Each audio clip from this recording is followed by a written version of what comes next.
Good morning everyone. ఈ వీడియోలో నేను మీకు ఎకనామిక్స్ డే 1 రీడింగ్ షెడ్యూల్లో భాగంగా పార్ట్ 2 రోడ్ సేఫ్టీని నేను మీకు వివరిస్తాను. రోడ్ సేఫ్టీని రహదారి భద్రత అంటారు. దీంట్లో మనకి ఈ లెసన్లో మీకు ఒక మార్క్ అయితే ఎగ్జామ్లో మీకు టెట్కి రావచ్చు. అయితే ఈ లెసన్లో ఎక్కువగా ఎక్స్ప్లెనేషన్ పార్ట్ తక్కువ, చదివే పార్ట్ తక్కువ ఉంది కాబట్టి బ్రీఫ్గా జస్ట్ ఒక 5 మినిట్స్లో నేను ఈ లెసన్ మీకు బ్రీఫ్గా ఎక్స్ప్లెయిన్ చేస్తాను. ఇన్ డీటెయిల్గా మీరు టెక్స్ట్ బుక్లో ఎన్సీఈఆర్టీ అంటే మన టెక్స్ట్ బుక్ ఏదైతే ఉందో 7th క్లాస్ న్యూ టెక్స్ట్ బుక్లో మీకు 11th లెసన్గా ఈ పాఠం అనేది ఉందన్నమాట. రహదారి భద్రత అంటే ఏంటి? జస్ట్ రోడ్ల మీద వెళ్ళేటప్పుడు మనం ఏ విధంగా ప్రవర్తించాలి, యాక్సిడెంట్లు జరగకుండా ఏ విధంగా ఉండాలి, అర్థమైందా? మరి యాక్సిడెంట్ల వల్ల ఎన్నో కుటుంబాలు ఎంతోమందిని కోల్పోతూ ఉంది, అర్థమైందా? మరి నేను కూడా నా ఫ్యామిలీ మెంబర్స్ని ఈ యాక్సిడెంట్లో కొంతమందిని కోల్పోయాను, అర్థమైందా? ఇట్లా చాలామంది ఎన్నో రోడ్ యాక్సిడెంట్స్ అంటే మనకి రకరకాల కారణాలు, తాగి రావచ్చు, గుద్దేయచ్చు, ఇవన్నీ మనం ఒకసారి రైట్కి వెళ్ళినా కానీ ఎదుటి నుంచి తప్పు రావచ్చు, ఎంతో లాసులు జరుగుతూ ఉంటాయి అన్నమాట. అవి రోడ్ సేఫ్టీకి సంబంధించి. మరి ఈ రోడ్ సేఫ్టీకి సంబంధించి ఎందుకు ఇంపార్టెంట్ అయ్యా అంటే ప్రతి ఒక్కరు కూడా ఈ రోడ్ సేఫ్టీ తెలిసినట్లయితే మనం ఈ రోడ్డు మీద ఈ ప్రాణ నష్టం తక్కువ చేసుకోవచ్చు అనమాట. ఇది ఒకసారి మీరు గుర్తుపెట్టుకోండి. నెక్స్ట్ ఈ లెసన్లో రోడ్ క్రాషెస్ అంటే ఏంటి? రోడ్ క్రాష్ అంటే ఏంటంటే 2 వెహికల్స్ వచ్చి గుద్దుకోవటం, అదే రోడ్ క్రాష్ అయిపోయాయి. Causes of road crash in rural reasons. మరి గ్రామీణ ప్రాంతాలు ఎట్లా ఉంటాయి? ఈ మేకలు, బఫెలోస్, షీప్స్ ఇవన్నీ కూడా రోడ్డుకి అడ్డొస్తూ ఉంటాయి. అదేవిధంగా ట్రాక్టర్స్ అనండి, లేకుంటే ఏమన్నా కూరగాయలు తీసుకెళ్లే బళ్ళు కానివ్వండి, లేకుంటే గడ్డి మోపులు తీసుకెళ్లే బండ్లు కానివ్వండి, మరి ఆ ఊర్లో ఏమైనా జాతరలు జరిగినా, ఏమైనా మార్కెట్లు ఏర్పాటు చేసినప్పుడు కానివ్వండి, అర్థమైందా? లేకుంటే మనం అప్పుడప్పుడు చూస్తూ ఉంటాం, గడ్డి మోపు వేసుకుని ట్రాక్టర్ బోల్తా పట్టడం కానివ్వండి, లేకుంటే ఇవి ధాన్యాలు వేసుకొని కింద ట్రాక్టర్ బోల్తా పట్టడం కానివ్వండి, మిరపకాయలు వేసుకుని ట్రాక్టర్ బోల్తా పట్టడం కానివ్వండి, కొన్ని బెరగొడ్లు గుద్దటం కానివ్వండి, కొన్ని గొర్రెలు పోతుంటే వాటిని గుద్దటం కానివ్వండి, ఇవన్నీ కూడా గ్రామీణ ప్రాంతాల్లో ఉండేటువంటి కారణాలు అన్నమాట. ఒకసారి చదువుకోండి, పెద్ద ఇంపార్టెంట్ ఏం కాదు. Cause for road areas in urban areas. మరి అర్బన్ ఏరియాస్లో ఏ విధంగా ఉంటుంది? రెక్లెస్ డ్రైవింగ్ అండి. అర్బన్ ఏరియాస్లో కొంచెం డబ్బు ఉంటుంది కాబట్టి రెక్లెస్ డ్రైవింగ్ చేస్తూ ఉంటారు, తాగి డ్రైవింగ్ చేస్తూ ఉంటారు, డ్రంక్ అండ్ డ్రైవ్ చేస్తూ ఉంటారు, సెల్ ఫోన్ మాట్లాడుతూ డ్రైవ్ చేస్తూ ఉంటారు, అదే సిగ్నల్ లైట్స్ని జంప్ చేస్తూ ఉంటారు, సీట్ బెల్ట్ పెట్టుకొని మొన్న ఈ మధ్య ఒక వాట్సాప్లో ఇట్లా ఫార్వర్డ్ మెసేజ్ చూస్తున్నట్లయితే తను చక్కగా సీట్ బెల్ట్ పెట్టుకున్నాడు, సీట్ బెల్ట్ పెట్టుకుని కారు లారీ కిందకి వెళ్ళినా కానీ తనకి ఏం కాలేదు. సీట్ బెల్ట్ పెట్టుకొని ఉంటే లారీకి కారు యొక్క ముందు భాగం సగం పోయింది, అయినా కానీ తనకి ఏం కాల. బట్ నేను మీ అందరూ చెప్తున్నాను, అర్థమైందా? ప్రాణం కన్నా మిన్న ఇంకోటి ఏం లేదండి. మనం బతుకుంటే మనం ఏదైనా సాధించవచ్చు. కాబట్టి మీరు డ్రైవ్ చేసేటప్పుడు తాగి డ్రైవ్ చేయబాకండి, ఫస్ట్ పాయింట్. రెండోది, సీట్ బెల్ట్ కారులో ట్రయల్ చేసేవాళ్ళు సీట్ బెల్ట్ కంపల్సరీగా పెట్టుకోండి, రెండో పాయింట్. బైక్ మీద వెళ్ళే వాళ్ళు చక్కగా హెల్మెట్ పెట్టుకోండి. లేడీస్ నా జుట్టు జరిగిపోతుంది, నా గ్లామర్ పోతుంది అని చెప్పేసి హెల్మెట్ వాడటం మాత్రం మానేయబాకండి. ఎందుకంటే నేను చాలా సందర్భాల్లో చాలామందిని చూశాను, హెల్మెట్ పెట్టుకోక ప్రాణాలు కోల్పోయిన వాళ్ళు కూడా కొంతమంది మా టీచర్లు సగం మంది కాదు, చనిపోయిన వాళ్ళు కొంతమంది ఇట్లా యాక్సిడెంట్ల ద్వారా కూడా చనిపోవడం అనేది జరిగింది. రెండోది, రాంగ్ లైన్లో డ్రైవ్ చేయడం వల్ల కూడా మనకి అర్బన్ ఏరియాస్లో ఎక్కువగా మనకి ఈ యాక్సిడెంట్లు అనేవి జరుగుతూ ఉంటాయి అన్నమాట. అది ఒకసారి మీరు చూసుకోండి, చదువుకోండి. కాన్సిక్వెన్సెస్ అంటే ఏంటి? ఒక కుటుంబాన్ని ఒక పెద్ద కోల్పోతారు ఖచ్చితంగా, కాలో చెయ్యో పోయిద్ది, అర్థమైందా? సరే, యాక్సిడెంట్ జరిగి ప్రాణం పోతే అదొక హ్యాపీ, అంతేగాని యాక్సిడెంట్ చేయి కాల్లో చెయ్యకపోతే మనం పని చేసుకునే పరిస్థితుల్లో మనం పక్కన మీద డిపెండ్ అవ్వాల్సిన పరిస్థితి వచ్చిందనుకున్నా ప్రతిరోజు నరకమే మనకి. దానికన్నా ప్రాణం పోవటం మీద అనేటువంటి కాన్సెప్ట్తో ఉంటారనమాట, అర్థమైందా? కాబట్టి ఒక కుటుంబం పెద్ద కోల్పోవచ్చు, మనకు 2 కాళ్ళు 2 చేతులు కోల్పోవచ్చు, లేకుంటే చనిపోవచ్చు, అర్థమైందా? ఒక కారు డ్యామేజ్ ప్రాపర్టీగా పోవచ్చు, మన చనిపోయిన పిల్లలు అనాథలుగా మారిపోవచ్చు. ఇవి కాన్సిక్వెన్సెస్గా ఉంటాయి అన్నమాట. మరి పేజ్ నెంబర్ 120లో మీకు ఒక ఇంపార్టెంట్ టేబుల్ ఒకటి ఇచ్చారు. అదేంటంటే ఇది ministry of road and highway authority of India 2019 release చేశాడు. చాలా ఇంపార్టెంట్. 18 నుంచి 20 సంవత్సరాల మధ్యలో ఉన్నటువంటి వాళ్ళలో 22% మంది యాక్సిడెంట్ల ద్వారా చనిపోతూ ఉన్నారు. 25 to 35 ఇయర్స్ మధ్యలో ఉన్న వాళ్ళలో 26% చనిపోతూ ఉన్నారు. మళ్ళీ 35 to 45 మధ్యలో ఉన్న వాళ్ళు 22%, ఇంకా అదర్స్ మిగతా వాళ్ళు 30% చనిపోతూ ఉన్నారు. 22, 26, 22, 30. 22, 26, 22, 30 ఇది ఒకసారి గుర్తుపెట్టుకొని ఇవ్వడానికి ఛాన్స్ ఉందన్నమాట. మరి డూ యూ నోలో చూడండి, మీకు మళ్ళీ చెప్తున్నాను, మీ టెక్స్ట్ బుక్స్లో ఉండేటువంటి డూ యూ నోస్ మొత్తాన్ని కూడా మీరు తప్పకుండా 1కి 10 సార్లు చదవాల్సిందే. డూ యూ నో, మీకు తెలుసా? ఎందుకంటే యాజ్ పర్ గవర్నమెంట్ టీచర్గా నేను పిల్లలకి యూనిట్ టెస్ట్ పేపర్లు, స్లిప్ టెస్ట్ పేపర్లు తయారు చేసే వ్యక్తిగా నేను మీకు చెప్తున్నాను అనమాట. ఎందుకంటే మేము తయారు చేసే బిట్లన్నీ కూడా ఎక్కువగా డూ యూ నోలోనే ఇస్తాం. రెండోది, సార్ ఆ అకాడమీ బుక్ చదవాలా, ఈ బుక్ చదవాలా, అది చదవాలా, ఇది చదవాలా కాదండి. మేము పేపర్ తయారు చేసేదే అకాడమీ బుక్స్ నుంచి. గవర్నమెంట్కి ప్రామాణ్యత ఏంటి? తను తయారు చేసిన పుస్తకాలు. మరి ఆ సిరీస్ చదవాలా, ఈ సిరీస్ చదవాలా, ఇవన్నీ మనకి ఎందుకండి? అర్థమైందా? చక్కగా టెక్స్ట్ బుక్లు చదవండి. టెక్స్ట్ బుక్లో ప్రతి పాయింట్ చదవండి. ఈ పాయింట్ అండర్లైన్ చేసుకోండి. 1-2 సార్లు చదవండి. అర్థమైందా? ఎందుకంటే యాజ్ ఏ గవర్నమెంట్ ఎంప్లాయీస్గా, యాజ్ ఏ బోర్డు, మా తెలిసినటువంటి బోర్డు మెంబర్స్ అందరూ కూడా వాళ్ళ పేపర్ ఎట్లా తయారు చేస్తారు? కేవలం టెక్స్ట్ బుక్లే వాళ్ళకి ఇస్తారు. ఒక 10-15 మంది కూర్చుంటారు. వాళ్ళు ఒక్కొక్కరు ఒక 50 ఒక టాపిక్ ఇస్తారు. ఈ టాపిక్లోంచి కొన్ని బిట్లు తయారు చేయమంటారు. దాంట్లో ర్యాండమ్గా తీసి మీకు ఎగ్జామ్ పెట్టడం జరుగుతుంది. అవన్నీ ఎక్కడి నుంచి తయారు చేస్తారు? కేవలం టెక్స్ట్ బుక్స్, అంతే. రెండో మాట ఏమీ లేదు. కాబట్టి దయచేసి సోషల్ ఆస్పిరెంట్స్ అందరూ కూడా 1 to 9th class social text books చదవండి. కొత్తవి పాతది అయితే 10th క్లాస్ ఒకటి సరిపోతుంది. మళ్ళీ అవి చదవాలా, ఈ చదవాలా, పీడిఎఫ్ లింక్లు, ఆ లింక్లు, ఈ లింక్లు ఇద్దండి. గవర్నమెంట్ వెబ్సైట్లోనే go to government website and link the textbook, that's all, అంతే, సింపుల్. నెక్స్ట్ ట్రామా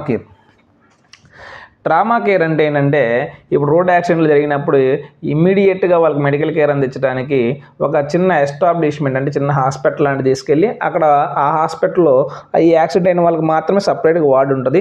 దాన్ని మనం ట్రామా కేర్ అంటాం. మీరు యాక్సిడెంట్ అయిన వాళ్ళతో పాటు అంబులెన్స్లో వెళ్ళినట్లయితే వాళ్ళకి ఎమ్మటినే జాయిన్ చేసుకొని పక్కన ట్రీట్మెంట్ అందిస్తారనమాట. దాన్నే ట్రామా కేర్ అంటారనమాట. ఇది చాలా చాలా ఇంపార్టెంట్.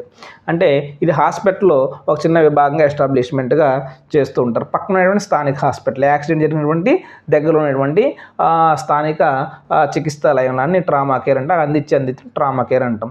నెక్స్ట్ ఫస్ట్ ఎయిడ్ అంటే అక్కడే యాక్సిడెంట్ జరిగిన వ్యక్తికి ట్రీట్మెంట్ ఇవ్వడానికి మనం ఫస్ట్ ఎయిడ్ అంటాం. ఫర్ ఎగ్జాంపుల్ హాస్పిటల్కి వెళ్ళక ముందే ఏదో ఒక అతనికి యాక్సిడెంట్ జరిగి బాగా బ్లీడింగ్ అవుతుంది. ఆ బ్లీడింగ్ పోవడానికి మనం ఏమంటే దానికి ఫస్ట్ ఎయిడ్ చేయడం అనమాట. దాన్ని ఆపడానికి చేసేదాన్ని మనం ఫస్ట్ ఎయిడ్ అంటాము. అలా కాకుండా తనని దగ్గరలో ఉన్న హాస్పిటల్ తీసుకెళ్ళి ట్రీట్మెంట్ ఇప్పించడానికి ట్రామా కేర్ అంటాం. గుర్తుపెట్టుకోండి, ఈ 2 టర్మ్స్ చాలా చాలా ఇంపార్టెంట్. మా ట్రాఫిక్ పోలీస్ మనం ఉదయాన్నే మనం ఎప్పుడైనా పెద్ద కోడ్లో చూస్తూ ఉంటే స్టాప్ అని, ముందుకెళ్ళు, వెనక్కెళ్ళు, అదని ఇదని చేస్తుంటాడే పోలీసు. నిజంగా చెప్పాలంటే మనం వాళ్ళకి రెస్పెక్ట్ ఇవ్వాలి. 24 hours వాళ్ళ డ్యూటీ 8 hours 10 hours ఏదైతే ఉంటుందో వాళ్ళు రోడ్డు మీద ఉండి వాళ్ళు చేస్తుంటారు. అంటే ప్రతి ఒక్కరికి రెస్పెక్ట్ ఇవ్వాలి. ఎవరు చేసే పని వాళ్ళు చేస్తేనే సమాజం అనేది నడుస్తుందన్నమాట. మన డ్యూటీస్ ఆఫ్ ట్రాఫిక్ పోలీస్ ఏంటి? ఈ ట్రాఫిక్ సిగ్నల్స్ మీద ప్రజలకు అవేర్నెస్ కలిగించడము, ట్రాఫిక్ ఫ్లో ఏదైతే ఉంటుందో దాన్ని రెగ్యులేట్ చేయడము, యాక్సిడెంట్లు అవాయిడ్ చేయడము, అదేవిధంగా విక్టిమ్స్ ఎవరు ఉంటే వాళ్ళు ఎమ్మటినే హాస్పిటల్ తీసుకెళ్ళిపోవటము, అదేవిధంగా ఎవరైనా రోడ్ రూల్స్ ఫాలో చేయకపోతే వాళ్ళు పెనాల్టీస్ వేయడం అనమాట. ఇవి మరి ఇక్కడ డూ యూ నోలో breathing analysers and speed gun camera అని 2 ఉన్నాయి. బ్రీతింగ్ అనలైజర్ అంటే దేనికి? ఆల్కహాల్కి సంబంధించి టెస్ట్ చేయడానికి బ్రీతింగ్ అనలైజర్స్ ఉంటాయి. స్పీడ్ గన్ అంటే మనం ఎంత స్పీడ్లో వెళ్తున్నాం. ఇప్పుడు విజయవాడ ఆ ప్రాంతాల్లో అయితే ఇక పోలీస్ ఆపే పని లేదు. అక్కడంతా సిగ్నల్స్ చూసుకుంటాయి. మనం సిగ్నల్ బ్రేక్ చేసావా మీ ఫోన్కి హార్ట్ బ్రేక్ అయ్యేంత బిల్లు వచ్చేస్తుంది అనమాట. అదేవిధంగా హెల్మెట్ పెట్టుకోలేదా హెడ్ తలకాయ నొప్పి వచ్చేంత బిల్లు పడిపోయింది అనమాట. కాబట్టి వాటిని స్పీడ్ గన్ కెమెరాస్ అంటారనమాట. మరి ఇక మీకు వీకెండ్స్ వస్తే హైదరాబాద్ ప్రాంతాల్లో కానీ, ఇప్పుడు మన గుంటూరు విజయవాడ ప్రాంతాల్లో కానీ ఇంకా డ్రంక్ అండ్ డ్రైవ్ కేసులు కోళ్ళలు. Okay, next road safety signs అంటే గుర్తులు అనమాట. ఇక్కడ నుంచి బిట్టుబడిద్దండి. యాస్పిరెంట్స్ అందరూ కూడా ఈ పేజ్లో బాగా చూసుకోండి. ఎందుకంటే ఈ పేజ్లో 3 రకాల సింబల్స్ ఉన్నాయి. మ్యాండేటరీ సైన్స్ ఉన్నాయి, ఇన్ఫర్మేషన్ సైన్స్ ఉన్నాయి, కాషనరీ సైన్స్ ఉన్నాయి. మ్యాండేటరీ సైన్స్ కింద ఏమొస్తాయి? ఇన్ఫర్మేషన్ సైన్స్ కింద ఏమొస్తాయి? కాషనరీ సైన్స్ కింద ఏమొస్తాయి చూసుకోండి. మ్యాండేటరీ అంటే తప్పనిసరిగా పాటించాల్సిందే. ఎవడు ఏమన్నా కానీ తప్పనిసరిగా పాటించాల్సిందే. స్టాప్ అంటే ఆగటమే, గివ్ అవే అంటే వదిలేయడమే, హార్న్ ప్రొహిబిటెడ్ అక్కడ హార్న్ కొట్టకూడదు, పెడిస్ట్రియన్స్ ప్రొహిబిటెడ్ అక్కడ నడిచి వెళ్ళే వాళ్ళు వెళ్ళకూడదు, ఓవర్టేకింగ్ అనేది ప్రొహిబిటెడ్ కంపల్సరీగా ఈ ప్రొహిబిటెడ్ అనే అంశాలు మాత్రం మ్యాండేటరీ కిందే వస్తాయి. అదేందా నిషేధం. దారి ఇవ్వము, దారి ఇవ్వము, ఖచ్చితంగా చేయాల్సిందే. అంబులెన్స్లో వచ్చినప్పుడు మనం ఖచ్చితంగా దారి ఇవ్వాల్సిందే. అంబులెన్స్లు కానీ ఫైర్ వాటికి సంబంధించిన కానీ వెళ్ళినప్పుడు ఖచ్చితంగా మనం గివ్ అవే అంటే దారి ఇవ్వాల్సిందే. ఆగమంటే ఆగాల్సిందే. నేను వెళ్తానంటే వెళ్తావు పైకి, అంతే. Next information science. Information science సమాచారం అందించే ఏంటి? ప్రెడిస్టెన్స్ సబ్వే. అవును, ప్రెడిస్టెన్స్ సబ్వే అంటే ఇటు నుంచి ప్రెడిస్టెన్స్ నడిచి ఇటు నుంచి అటు వెళ్ళొచ్చు. సబ్వే అంటే ఒక మార్గానికి కింద నుంచి కానీ పై నుంచి కానీ ఒక వేరే మార్గం వేస్తాను. సబ్ అంటే మరొక మార్గము. Next first aid post. అక్కడ మనం వెళ్తే అక్కడ మనకు ఫస్ట్ ఎయిడ్ అందిస్తుంటారు దెబ్బ తగిలి. Hospitals, bus stops, public telephone, ఇవన్నీ కూడా ఇన్ఫర్మేషన్. ఇక్కడ ఉన్నాయి జాగ్రత్తగా చూసుకోండి, వెళ్ళండి అని చెప్పేది అనమాట.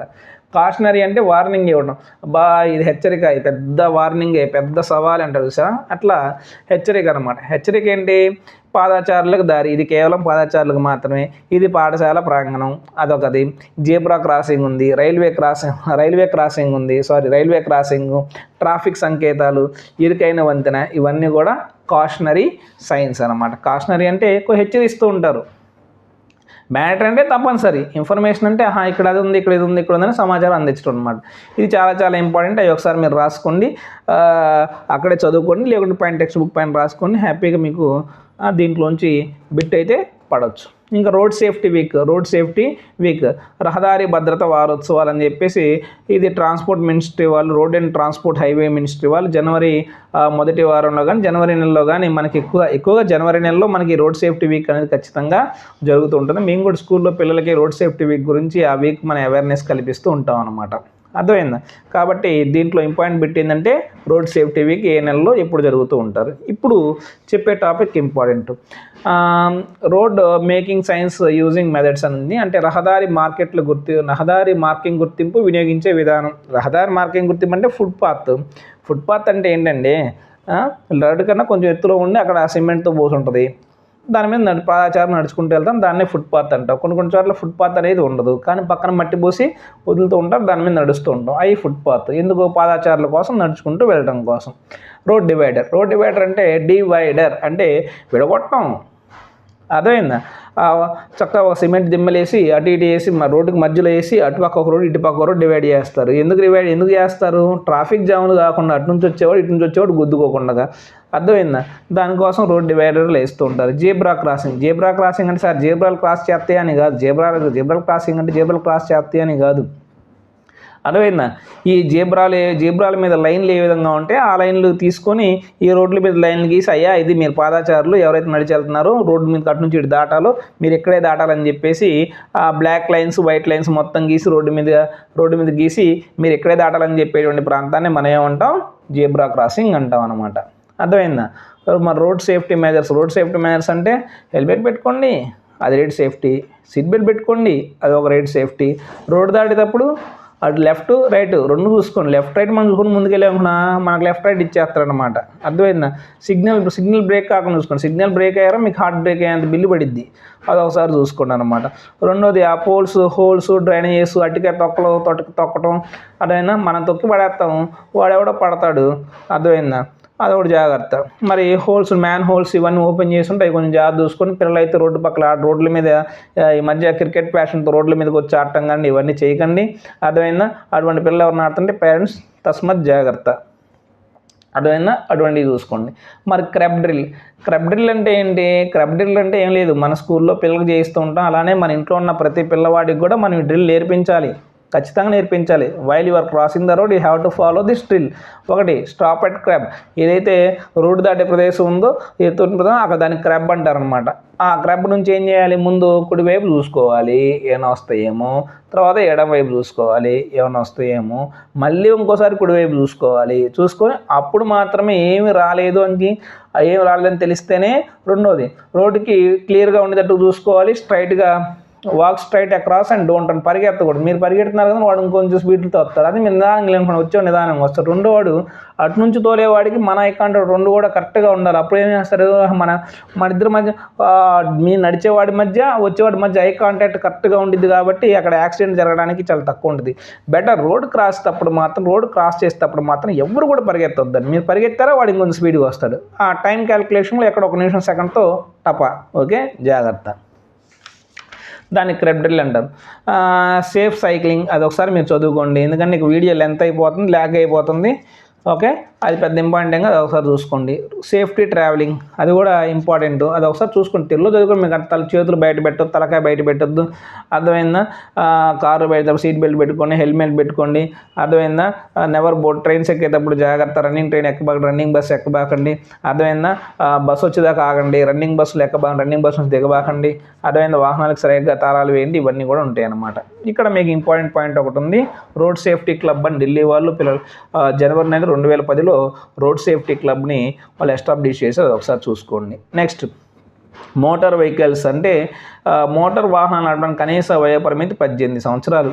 అర్థమైందా? మరి రవాణా వాహనాలు పెద్ద పెద్ద 10 టన్ లారీలు కానీ 8 టన్ లారీలు కానీ అర్థమైందా, ఇవి నడపడానికి 25 సంవత్సరాలు.